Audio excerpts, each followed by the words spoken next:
Assalamualaikum warahmatullahi wabarakatuh. Saya ucapkan kepada pensyarah wacana akademik bahasa Melayu kumpulan J, iaitu Encik Muhammad Fawis bin Bakri. Baiklah, pada hari ini saya akan membincangkan satu topik yang sangat hangat dan ia kian diselimuti oleh wabak COVID-19 ini dan semakin tidak dipandang. Bukan tidak dipandang, namun isu ini semakin dilupakan dan isu ini sebenarnya semakin kritikal. Hadirin yang saya kasih sekalian, negara kita telah mencapai kemerdekaan pada 31 Ogos 1957 dan yakni sudah 50 lebih tahun seperti itu berlaku. Namun dalam mengecapi kemerdekaan itu sebenarnya telah banyak kita capai kejayaan daripada segi pembangunan. Namun apa yang perlu diingat adalah tidak semua pembangunan itu dan kejayaan itu dicapai dengan baik. Yang ini saya maksudkan adalah masyarakat yang sebenarnya masih tidak merdeka dari segi akal. Ya, dan ia amat berkait rapat dengan tajuk saya pada hari ini yang akan saya bincangkan. Tidak lain tidak bukan merupakan isu pembuangan bayi. Di manakah kesudahannya? Ia amat menyedihkan kerana kes ini merupakan kes yang sangat kritikal dan ia melibatkan para remaja. Yani remaja bukan hanya remaja yang tidak bersekolah, namun remaja yang masih berada di bangku sekolah. Ia amat menyedihkan. Nah, adakah ini yang kita banggakan sebagai rakyat Malaysia, negara yang telah merdeka? Bukan ini sebenarnya yang ingin kita kecapi. Oleh itu, para saudari dan saudara dan saudari sekalian, ayolah saya menerangkan beberapa statistik yang akan menunjukkan lagi lah bahawa betapa kritikalnya masalah isu pembuangan bayi ini. Ayo. Menurut statistik setakat 2018 yang dikeluarkan oleh Polis Diraja Malaysia, sebanyak 577 kes telah direkodkan semenjak 2014 dan angka ini sangat membimbangkan kerana di antara umur bayi yang telah menjadi mangsa di dalam kes ini adalah pada umur yang baru lahir, iaitu sebanyak 433 kes dan angka ini sebenarnya sangat membimbangkan bagi kita. Baiklah, sekiranya kes ini tidak dibendung, ia akan menjadi lebih serius kerana setiap tahun angka ini semakin lama semakin meningkat dan ia harus dibendung. Fenomena ini sebenarnya terjadi adalah disebabkan oleh pengaruh daripada Barat. Boleh saya katakan dan saya ambil contoh daripada Amerika Syarikat yang telah setelah dijalankan beberapa kajian, sebanyak 5 orang remaja dan 5 itu satunya adalah terlibat dengan kes seks bebas dan ini sangat membimbangkan bagi remaja, perkembangan remaja di negara ini. Dan saya kira ia satu isu yang sangat serius.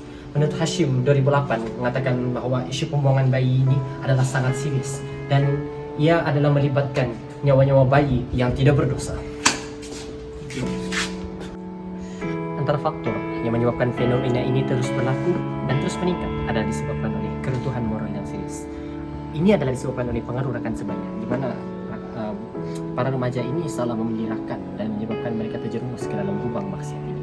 Selain itu, ia juga ada disebabkan oleh kurangnya didikan agama dan nilai moral. Hal ini disebabkan oleh tidak adanya pedoman hidup, di mana kurangnya didikan agama menyebabkan mereka tidak tahu membezakan mana yang baik dan mana yang buruk di dalam kehidupan mereka, menyebabkan mereka mudah untuk jatuh dan terlibat di dalam kancah kemaksiatan ini. Selain itu, keruntuhan institusi kekeluargaan juga merupakan salah satu faktor di mana kurangnya kasih sayang daripada ibu bapa menyebabkan mereka mencari kasih sayang dan kasih sayang itu dicari pada rakan-rakan dan apabila mereka tersalah memilih rakan menyebabkan mereka terjerumus secara tidak langsung dan secara langsung ke dalam kancah kemaksiatan. Bahkan ada yang masih di bangku sekolah telah terlibat dengan kancah kemaksiatan. Tidak kita sangkal lagi lah bahawa media massa juga memainkan peranan sebenarnya dalam penularan isu pembuangan bayi ini, di mana media massa sangat mudah diakses walaupun telah berbagai akta dikeluarkan oleh kerajaan untuk menghalang daripada berlakunya untuk para remaja ini melayari laman sesawang yang tidak sepatutnya untuk menonton video. Tapi masih ada lagi rakan-rakan mereka yang tahu untuk mengakses ke dalam laman sesawang ini, menyebabkan mereka mudah untuk melihat dan terpengaruh dengan segala video-video yang telah disaksikan.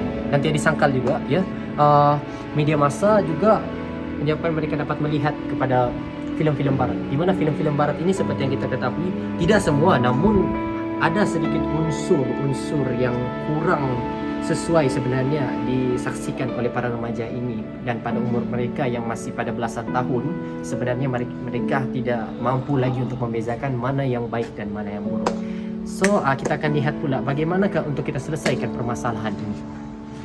Dalam merungkai permasalahan ini sebenarnya terdapat beberapa penyelesaian, itu daripada ibu bapa. Mengapa ibu bapa? Karena pendidikan terbaik adalah daripada rumah, dan ibu bapa seharusnya menjadi teman bagi anak-anak ini meluahkan segala permasalahan mereka. Dan selain itu, ibu bapa juga memberikan didikan agama supaya anak-anak mendapat pedoman hidup. Dan kepada masyarakat, sebenarnya masyarakat berperan penting. Mereka tidak boleh melepaskan tangan. Mereka perlu menegur segala kesilapan anak-anak ini. Secara kesimpulannya, saya simpulkan bahwa isu pembuangan bayi ini sebenarnya sangat serius dan sepertinya diambil tindakan, karena semakin hari menunjukkan semakin peningkatan dalam statistik yang dikeluarkan oleh PDRMS.